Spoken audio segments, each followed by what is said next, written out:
కాలగమనంలో షష్ఠిపూర్తి చక్రమనబడే 60 సంవత్సరాల కాలచక్రంలో శ్రీ పరాభవనామ సంవత్సరం 40వ సంవత్సరంగా ప్రవేశిస్తోంది. భారతీయ వేద జ్యోతిష్య శాస్త్రం మరియు పంచాంగ గణితం ప్రకారం ఈ సంవత్సరం క్రీస్తుశకం 2026 మార్చి 19వ తేదీ గురువారం నాడు ప్రారంభమవుతుంది. కలియుగ సంవత్సరం 5127, శాలివాహన శక సంవత్సరం 1948గా పరిగణించబడే ఈ కాలం మకర రాశి జాతకులకు ఒక విశిష్టమైన మరియు పరివర్తనాత్మకమైన దశగా విశ్లేషించబడింది. మకర రాశి అనేది రాశిచక్రంలో 10వ రాశి. ఇది భూతత్వ రాశిగా, చరరాశిగా మరియు శనిగ్రహం యొక్క పాలనలో ఉండే రాశిగా గుర్తింపు పొందింది. ఉత్తరాషాఢ నక్షత్రం 2, 3, 4 పాదాలు, శ్రవణం నక్షత్రం 1, 2, 3, 4 పాదాలు మరియు ధనిష్ట నక్షత్రం 1, 2 పాదాలలో జన్మించిన వారు మకర రాశి పరిధిలోకి వస్తారు. ఈ పరాభవనామ సంవత్సరంలో మకర రాశివారి జీవిత గమనాన్ని ప్రభావితం చేసే గ్రహస్థితులు, గోచార ఫలితాలు మరియు వాటి పర్యవసానాలను ఈ నివేదిక లోతుగా విశ్లేషిస్తుంది. పరాభవనామ సంవత్సర తాత్వికత మరియు నవనాయక నిర్ణయం. జ్యోతిష్య పరిభాషలో పరాభవ అంటే బాహ్య ప్రపంచంలో ఓటమిగా అనిపించినప్పటికీ అంతర్గత అర్థంలో ఇది అహంకారం యొక్క పరాజయాన్ని మరియు ఆత్మతత్వ బోధనను సూచిస్తుంది. పరాభవాస్తావద్ అబోధజాతో యావన్న జిజ్ఞాసత ఆత్మతత్వం అనే శ్లోకం ప్రకారం మనిషి తను నిజస్వరూపాన్ని తెలుసుకోనంతవరకు అజ్ఞానం వల్ల కలిగే పరాజయాలను ఎదుర్కొంటూనే ఉంటాడు. ఈ సంవత్సరం మకర రాశివారికి భౌతిక విజయాల కంటే మానసిక పరిణితిని, క్రమశిక్షణను అలవర్చుకోవడానికి ఒక గొప్ప అవకాశంగా నిలుస్తుంది. ఈ సంవత్సరపు నవనాయక మండలిలో బృహస్పతి అంటే గురువు రాజుగా వ్యవహరిస్తుండగా కుజుడు మంత్రిగా బాధ్యతలు నిర్వహిస్తున్నారు. వివేకానికి ప్రతీకైన గురువు పాలనలో ధైర్యానికి ప్రతీకైన కుజుడు సలహాదారుడిగా ఉండటం వల్ల ఈ ఏడాది ధర్మబద్ధమైన చర్యలకు మరియు ఆలోచనాత్మకమైన సాహసాలకు ప్రాధాన్యత ఉంటుంది. మకర రాశివారు సహజంగానే శ్రమజీవులు కాబట్టి ఈ గ్రహకూటమి వారిని లక్ష్యాల దిశగా పటిష్టంగా నడిపిస్తుంది. ప్రాథమిక గణాంకాలు మరియు ఆదాయ వ్యయాల విశ్లేషణ. శ్రీ పరాభవనామ సంవత్సరంలో మకర రాశివారి ఆర్థిక మరియు సామాజిక స్థితిగతులను ప్రతిబింబించే ప్రాథమిక కందాయ ఫలాలు మరియు రాజపూజ్య అవమాన గణాంకాలు అత్యంత కీలకం. ఈ గణాంకాలు జీవితంలోని ఆయా రంగాలలో ఉండే హెచ్చుతగ్గులను ఇస్తాయి. ఈ పట్టికను విశ్లేషించినప్పుడు ఆదాయం 2 కంటే వ్యయం 8, 4 రెట్లు ఎక్కువగా ఉండటం గమనించవచ్చు. ఇది సాధారణంగా ఆర్థిక ఇబ్బందులను సూచిస్తున్నట్లు అనిపించినప్పటికీ జ్యోతిష్య శాస్త్ర మూలాల ప్రకారం వ్యయం ఎక్కువగా ఉండటమంటే గత జన్మల కర్మల క్షయం లేదా సంపాదించిన ధనాన్ని శుభకార్యాలకు, ఆస్తుల కొనుగోలుకు వెచ్చించడమని కూడా అర్థం చేసుకోవచ్చు. రాజపూజ్యం మరియు అవమానం సమానంగా ఉండటం వల్ల సామాజికంగా గౌరవ మర్యాదలు లభించినప్పటికీ ప్రత్యర్థుల నుండి లేదా సన్నిహితుల నుండి విమర్శలు కూడా ఎదురయ్యే అవకాశముంది. కాబట్టి ఈ సంవత్సరం మకర రాశివారు తమ వాక్కును, ప్రవర్తనను నియంత్రించుకోవడం అత్యంత ఆవశ్యం. ప్రధాన గ్రహ సంచారాలు మరియు మకర రాశిపై ప్రభావం. మకర రాశివారి జీవితాలను ఈ ఏడాది ప్రధానంగా 3 గ్రహాల సంచారం నిర్దేశిస్తుంది: శని, గురువు మరియు రాహుకేతువులు. మకర రాశికి అధిపతి అయిన శని భగవానుడు ఈ సంవత్సరమంతా మీనరాశిలో అంటే రాశి నుండి 3వ స్థానంలో సంచరిస్తున్నారు. జ్యోతిష్య శాస్త్రం ప్రకారం పాపగ్రహాలు ఉపచయ స్థానాలైన 3, 6, 11 ఇళ్లలో ఉన్నప్పుడు అద్భుతమైన ఫలితాలనిస్తాయి. శని యొక్క ఈ సంచారం మకర రాశివారికి ఏలనాటి శని ప్రభావం నుండి పూర్తి విముక్తిని కలిగించడమే కాకుండా అపారమైన ధైర్యాన్ని, ఆత్మవిశ్వాసాన్ని మరియు శత్రువులపై విజయాన్ని ప్రసాదిస్తుంది. బృహస్పతి అంటే గురువు ఈ సంవత్సరంలో 3 సార్లు తన స్థానాన్ని మార్చుకుంటారు.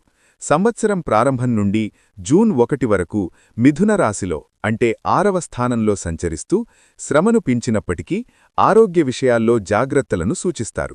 జూన్ 2 నుండి అక్టోబర్ 31 వరకు గురువు తన ఉచ్చరాశి అయిన కర్కాటకంలో అంటే 7వ స్థానంలో సంచరించడం ఈ రాశివారికి ఒక సువర్ణ అధ్యాయం. 7వ ఇల్లు భాగస్వామ్యం, వివాహం మరియు సామాజిక సంబంధాలను సూచిస్తుంది. ఈ కాలంలో అవివాహితులకు వివాహం కావడం, వ్యాపారాల్లో భారీ లాభాలు రావడం వంటి శుభపరిణామాలు జరుగుతాయి. అక్టోబర్ 31 నుండి జనవరి 25, 2027 వరకు గురువు సింహరాశిలో అంటే 8వ స్థానంలో సంచరిస్తారు. దీన్ని అష్టమ గురువు అంటారు. ఈ సమయంలో కొంత ఆర్థిక ఒత్తిడి మరియు ఆరోగ్య సమస్యలు వచ్చే అవకాశముంది. వృత్తి, ఉద్యోగ మరియు వ్యాపార రంగాల విశ్లేషణ. పరాభవనామ సంవత్సరంలో మకర రాశి జాతకులకు వృత్తిపరంగా అత్యంత సానుకూలమైన మార్పులు సంభవిస్తాయి. శని తృతీయ స్థానంలో ఉండటం వల్ల వృత్తిలో స్థిరత్వం ఏర్పడుతుంది. ముఖ్యంగా ఐటీ రంగం, ఇంజనీరింగ్, రియల్ ఎస్టేట్ మరియు రాజకీయ రంగాల్లో ఉన్నవారికి ఈ సంవత్సరం గొప్ప విజయాలనందిస్తుంది. జూన్ 2 తర్వాత గురువు 7వ ఇంట్లోకి రావడం వల్ల ఉద్యోగస్తులకు పదోన్నతులు అంటే ప్రమోషన్స్ మరియు కోరిన చోటికి బదిలీలు అయ్యే అవకాశాలు మెండుగా ఉన్నాయి. నిరుద్యోగులకు ఈ కాలంలో ప్రతిష్టాత్మకమైన కంపెనీల్లో ఉద్యోగావకాశాలు లభిస్తాయి. వ్యాపార రంగంలోని వారికి జూన్ నుండి అక్టోబర్ వరకు ఉన్న కాలాన్ని గోల్డెన్ పీరియడ్ అని అభివర్ణించవచ్చు. కొత్త వ్యాపారాలు ప్రారంభించడానికి లేదా ఉన్న వ్యాపారాన్ని విస్తరించడానికి ఇది సరైన సమయం.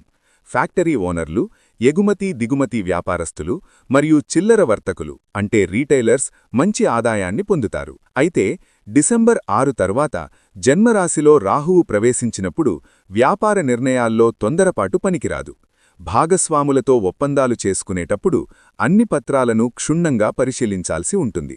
ఎన్నికలలో పోటీ చేసేవారికి ప్రత్యర్థులపై సునాయాస విజయం లభిస్తుంది మరియు అధికార పీఠాలను అధిరోహించే యోగం ఉంది. ఆర్థిక స్థితిగతులు మరియు పెట్టుబడుల నిర్వహణ. ఆర్థిక పరంగా చూస్తే ఈ సంవత్సరంలో మకర రాశివారు ఒక ప్రత్యేకమైన సవాలును ఎదుర్కొంటారు. ఆదాయం తక్కువగా ఉన్నప్పటికీ వ్యయం ఎక్కువగా ఉండటం వల్ల బడ్జెట్ నిర్వహణ తప్పనిసరి అవుతుంది. అయితే 3వ ఇంట్లో ఉన్న శని ధన ప్రవాహం ఆగకుండా చూసుకుంటాడు.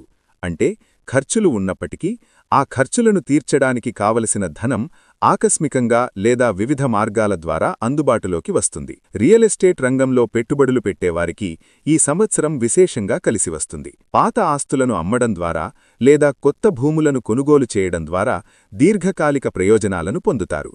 విదేశీ పెట్టుబడులు లేదా స్టాక్ మార్కెట్లో దీర్ఘకాలిక షేర్ల మీద పెట్టుబడి జూన్ నుండి అక్టోబర్ మధ్యకాలంలో లాభసాటిగా ఉంటుంది. విలాసవంతమైన వస్తువుల మీద, గృహాలంకరణ మీద ఖర్చులు పెరుగుతాయి. అక్టోబర్ 31 తర్వాత అష్టమ గురువు ప్రభావంతో అప్పులు ఇవ్వడం లేదా ఎవరికైనా ష్యూరిటీ అంటే గ్యారంటార్ ఉండటం వంటి పనులకు దూరంగా ఉండాలి.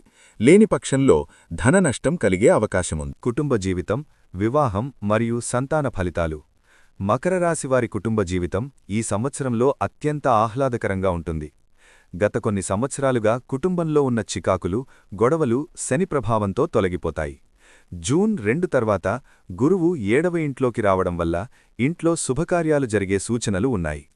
అవివాహితులకు అత్యంత యోగ్యమైన, తెలివైన మరియు సంపన్నమైన కుటుంబం నుండి సంబంధాలు వస్తాయి. వైవాహిక జీవితం అన్యోన్యంగా ఉంటుంది. సంతానం కోసం ఎదురుచూస్తున్న దంపతులకు ఈ సంవత్సరం శుభవార్త అందుతుంది. సంతానం ద్వారా సమాజంలో గౌరవం పెరగడమే కాకుండా వారి విజయాలు మీకు గర్వకారణంగా మారుతాయి. తోబుట్టువుల నుండి పూర్తి సహకారం లభిస్తుంది. అయితే డిసెంబర్ 6 తర్వాత జన్మరాశిలో రాహువు మరియు సప్తమంలో కేతువు సంచరించడం వల్ల జీవిత భాగస్వామితో చిన్నపాటి అపార్థాలు లేదా మనస్పర్ధలు వచ్చే అవకాశముంది. అటువంటి సమయంలో మౌనం పాటించడం మరియు పరస్పర గౌరవం కలిగి ఉండటం వల్ల సంబంధాలు చెడకుండా చూసుకోవచ్చు. ఆరోగ్య రక్షణ మరియు మానసిక స్థితి. ఆరోగ్య విషయంలో ఈ ఏడాది మకర రాశివారు మిశ్రమ ఫలితాలను అందుకుంటారు. శని అనుకూలంగా ఉండడం వల్ల దీర్ఘకాలిక వ్యాధుల నుండి ఉపశమనం లభిస్తుంది. శారీరక శక్తి మరియు ఉత్సాహం పెరుగుతాయి. అయితే గురువు 6వ మరియు 8వ ఇళ్లలో సంచరించే కాలంలో మార్చ్, జూన్ మరియు నవంబర్, జనవరిలో జీర్ణక్రియ సంబంధిత సమస్యలు, ఊబకాయం లేదా కాలేయ సంబంధిత ఇబ్బందులు తలెత్తవచ్చు. మానసిక స్థితిని పరిశీలిస్తే డిసెంబర్ తర్వాత రాహువు జన్మరాశిలోకి రావడం వల్ల కొంత అశాంతి, అనవసరమైన ఆందోళన, యాంగ్జైటీ మరియు నిర్ణయాలు తీసుకోవడంలో సందిగ్ధత ఏర్పడవచ్చు. తల మరియు కళ్లకు సంబంధించిన చిన్నపాటి సమస్యలు బాధిస్తాయి. నిరంతర పని ఒత్తిడి వల్ల అలసట చెందే అవకాశమున్నందున క్రమం తప్పకుండా యోగా, ధ్యానం మరియు శారీరక వ్యాయామం చేయడం ద్వారా మానసిక ప్రశాంతతను కాపాడుకోవచ్చు. విద్యార్థులు మరియు విదేశీయాన ప్రయత్నాలు. విద్యార్థులకు ఈ సంవత్సరం అత్యంత కీలకమైనది. పోటీ పరీక్షలకు సిద్ధమవుతున్నవారు జూన్ వరకు తీవ్రంగా శ్రమించాల్సి ఉంటుంది. గురువు 6వ ఇంట్లో ఉన్నప్పుడు పోటీ పెరిగినప్పటికీ మీ శ్రమకు తగిన ఫలితం దక్కుతుంది. ఉన్నత విద్య కోసం ప్రయత్నించేవారికి, ముఖ్యంగా పరిశోధన, రీసెర్చ్ రంగంలో ఉన్నవారికి అక్టోబర్ వరకు ఉన్న కాలం ఎంతో అనుకూలం.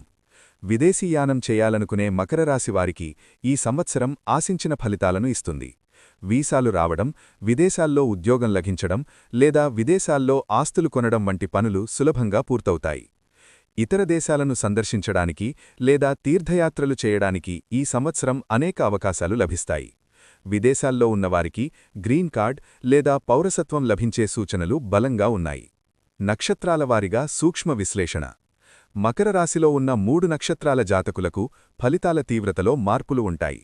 గ్రహాల ప్రభావం వారు జన్మించిన నక్షత్రపాదాన్ని బట్టి మారుతూ ఉంటుంది. మాసవారీ ఫలితాల కాలక్రమం. శ్రీ పరాభవనామ సంవత్సరం 12 నెలల కాలంలో మకర రాశివారి జీవితం ఎలా మారుతుందో పరిశీలిస్తే ప్రతి మాసం ఒక కొత్త అనుభవాన్ని తెస్తుంది. చైత్రమాసం మార్చ్ ఏప్రిల్ 2026. సంవత్సరం ప్రారంభంలో పనులు ఆశించిన వేగంతో సాగవు. ఆర్థిక లావాదేవీల్లో ఒత్తిడి ఉంటుంది. అయితే నూతన ఉద్యోగ ప్రయత్నాలు చేసేవారికి అనుకూలమైన వార్తలు అందుతాయి. కుటుంబంలో పిల్లల ద్వారా సంతోషం కలుగుతుంది. వైశాఖమాసం ఏప్రిల్ మే 2026. ఈ నెలలో ప్రయాణాలు ఎక్కువగా ఉంటాయి. వృత్తిపరంగా ఒత్తిడి పెరిగినప్పటికీ మీ నైపుణ్యాన్ని నిరూపించుకునే అవకాశం లభిస్తుంది. ఆరోగ్య విషయంలో కొంత శ్రద్ధ అవసరం. జ్యేష్ఠమాసం మే జూన్. జూన్ 2 నుండి గురువు రాశిమార్పు వల్ల పరిస్థితులు వేగంగా మారతాయి. ఆగిపోయిన పనులు మళ్లీ ప్రారంభమవుతాయి. వివాహ ప్రయత్నాలు ఊపందుకుంటాయి. సమాజంలో గౌరవం పెరుగుతుంది. ఆషాఢమాసం జూన్ జులై. వ్యాపారస్తులకు ఇది అత్యంత లాభదాయకమైన నెల. కొత్త ఒప్పందాలు కుదురుతాయి. ఇంటికి కావలసిన విలాస వస్తువులను కొనుగోలు చేస్తారు. భార్యాభర్తల మధ్య సఖ్యత పెరుగుతుంది. శ్రావణమాసం జులై ఆగస్ట్. ఆధ్యాత్మిక చింతన పెరుగుతుంది. తీర్థయాత్రలు చేస్తారు. కుజుడు వృషభరాశిలో ఉండడం వల్ల స్థిరాస్తి లావాదేవీలు లాభిస్తాయి. తోబుట్టువుల నుండి సహాయం అందుతుంది. భాద్రపదమాసం ఆగస్ట్ సెప్టెంబర్. ఉద్యోగంలో పదోన్నతి లేదా జీతాల పెరుగుదల సూచనలు ఉన్నాయి. శత్రువుల మీద విజయం సాధిస్తారు. కోర్టు కేసులు మీకు అనుకూలంగా పరిష్కరిస్తాయి. ఆశ్విజయమాసం సెప్టెంబర్ అక్టోబర్. బయట వ్యక్తుల పరిచయాలు వ్యాపారానికి ఉపయోగపడతాయి. విందు వినోదాలలో పాల్గొంటారు. విద్యార్థులు విదేశీ విద్య కోసం ప్రయత్నాలు ప్రారంభిస్తారు. కార్తీకమాసం అక్టోబర్ నవంబర్. అక్టోబర్ 31 నుండి గురువు 8వ ఇంట్లోకి మారడం వల్ల ఖర్చులు అకస్మాత్తుగా పెరుగుతాయి. కుటుంబ సభ్యుల ఆరోగ్య విషయంలో కొంత ఆందోళన ఉండవచ్చు. వాహనాలు నడిపే సమయంలో జాగ్రత్త అవసరం. మార్గశిరమాసం నవంబర్ డిసెంబర్. డిసెంబర్ 6 నుండి రాహుకేతువుల మార్పు వల్ల మానసిక స్థితిలో మార్పులు వస్తాయి. అనవసరమైన ఆలోచనలకు దూరంగా ఉండాలి. ఆర్థికంగా ఇబ్బంది లేకపోయినప్పటికీ పొదుపు మీద దృష్టి పెట్టాలి. పుష్యమాసం డిసెంబర్ 2027 జనవరి 2027. జనవరి 25 నుండి గురువు మళ్లీ 7వ ఇంట్లోకి వక్రగతిలో రావడం వల్ల పెండింగ్లో ఉన్న శుభకార్యాలు పూర్తవుతాయి. కెరియర్లో నైమలుపు వస్తుంది. మాఘమాసం జనవరి ఫిబ్రవరి. ఆదాయం బాగా ఉంటుంది. పాత బకాయిలు వసూలవుతాయి. స్నేహితుల సహాయంతో ఒక పెద్ద సమస్య నుండి బయటపడతారు. ఫాల్గుణమాసం ఫిబ్రవరి మార్చ్. సంవత్సరం చివరలో ప్రశాంతమైన వాతావరణం ఉంటుంది. మీ విజయాలను సమీక్షించుకుంటారు. రాబోయే సంవత్సరానికి కావలసిన ప్రణాళికలు సిద్ధం చేసుకుంటారు. శాంతి మార్గాలు మరియు జ్యోతిష్య పరిహారాలు. పరాభవనామ సంవత్సరంలో ఎదురయ్యే ప్రతికూలతలను అధిగమించడానికి మరియు శుభఫలితాలను పెంపొందించుకోవడానికి శాస్త్రం కొన్ని పరిహారాలను సూచిస్తోంది. గురుగ్రహశాంతి. గురువు 6వ మరియు 8వ ఇళ్లలో ఉన్నప్పుడు దోష నివారణకు ప్రతి గురువారం దత్తాత్రేయస్వామి లేదా దక్షిణమూర్తి స్తోత్రాలను పఠించాలి. గురువారాల్లో శనగలు లేదా పసుపురంగు తీపి పదార్థాలను దానం చేయడం వల్ల దోషాలు తొలగి అదృష్టం వరిస్తుంది. శని ఆరాధన. మకర రాశివారు తమ రాశి అధిపతి అయిన శనిని సంతోషపెట్టడం ద్వారా అన్ని రంగాల్లో విజయం సాధించవచ్చు. ప్రతి శనివారం శివాలయ దర్శనం, నువ్వుల నూనెతో దీపారాధన మరియు హనుమాన్ చాలీసా పారాయణం చేయడం వల్ల ఆటంకాలు తొలగుతాయి. రాహుకేతు పరిహారాలు. డిసెంబర్ తర్వాత రాహువు జన్మరాశిలోకి రావడం వల్ల మానసిక ప్రశాంతత కోసం ప్రతిరోజూ దుర్గాదేవిని ఆరాధించాలి లేదా రాహు అష్టోత్తరం చదువుకోవాలి. కేతుదోష నివారణకు గణపతి ఆరాధన శ్రేయస్కరం. రుద్రాక్షధారణ. మకర రాశివారు సప్తముఖ 7 ఫేసెస్ రుద్రాక్షను ధరించడం వల్ల ఆరోగ్యం మరియు వృత్తిలో స్థిరత్వం లభిస్తుంది. వేదశ్రవణం. ప్రతిరోజూ వేదపారాయణం వినడం లేదా ప్రాతఃకాలంలో దైవ ప్రార్థన చేయడం వల్ల ఆత్మవిశ్వాసం పెరుగుతుంది మరియు గ్రహాల అనుకూలత లభిస్తుంది. మొత్తంగా విశ్లేషించినప్పుడు శ్రీ పరాభవనామ సంవత్సరం మకర రాశివారికి ఒక అద్భుతమైన మరియు స్ఫూర్తిదాయకమైన ఏడాదిగా నిలుస్తుంది. ఏలనాటి శని ప్రభావం నుండి పూర్తిగా విముక్తి పొంది శని 3వ స్థానంలో సంచరించడం వల్ల మీరు చేసే ప్రతి ప్రయత్నంలో విజయం లభిస్తుంది. వ్యయం ఎక్కువగా ఉన్నప్పటికీ అది మీ జీవన ప్రమాణాలను పెంచడానికి లేదా ఆస్తుల రూపంలోకి మారడానికి ఉపయోగపడుతుంది. జూన్ నుండి అక్టోబర్ మధ్యకాలంలో వచ్చే అవకాశాలను అందిపుట్టుకుంటే జీవితంలో స్థిరపడడానికి మంచి పునాది పడుతుంది.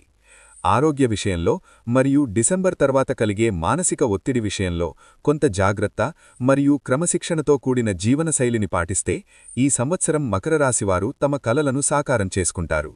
ఆత్మవిశ్వాసాన్ని కోల్పోకుండా వివేకంతో కూడిన నిర్ణయాలు తీసుకోవడం ద్వారా పరాభవ సంవత్సరంలో కూడా అపజయం లేకుండా విజయపథంలో పయనిస్తారు.